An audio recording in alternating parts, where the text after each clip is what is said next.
Israeli Prime Minister Benjamin Netanyahu is set to meet with U.S. President Donald Trump in Washington. This is the first in-person meeting between Trump and a foreign leader since he took office last month. Their talks will focus on the ceasefire with Hamas and Israel's concerns over Iran's regional influence. Netanyahu has stated he hopes to secure U.S. backing to, quote, redraw the map of the Middle East. The nicest people on earth. And for more on this, we're joined now by our Washington correspondent, Benjamin Gruber. So what exactly are we to expect from Netanyahu's visit to the U.S.?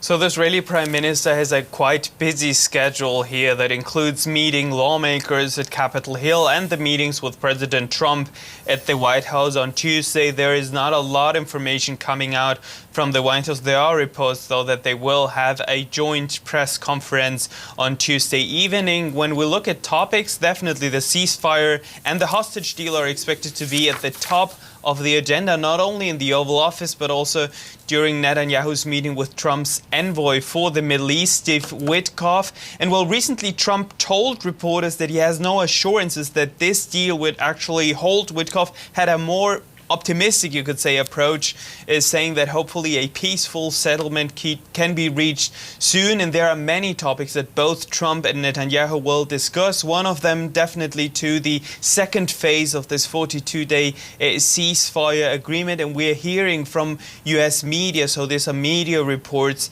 that President Trump might soon sign an executive order to withdraw the United States from the UN Human Rights Council, that according to a document obtained by U.S. media seen by Washington as having a consistent bias against Israel. And another news that could also be signed soon is that the administration here in the U.S. could stop funding UNRWA, that's the UN agency for help for the Palestinians. So that's definitely news that are coming where we see that the timing is definitely not a coincidence. So we're seeing a lot of executive orders still coming fast and furious from the White House. But what exactly does it tell us that Netanyahu is the first foreign leader to visit U.S. President Trump?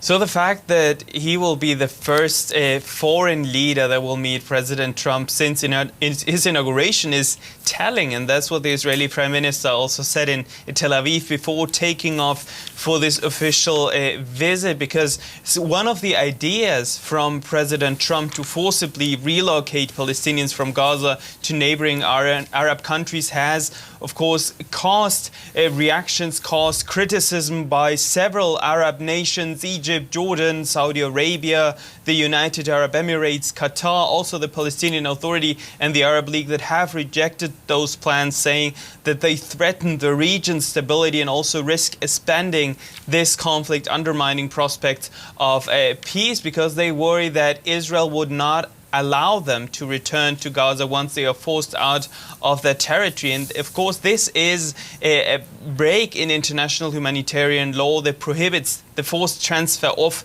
deportations of populations under occupation. So it will be a very busy week for Israeli Prime Minister Netanyahu, who is, and it's important to remember, wanted by the International Criminal Court for war crimes and crimes against humanity. That was DW correspondent Benjamin Gruber in Washington. Thank you very much.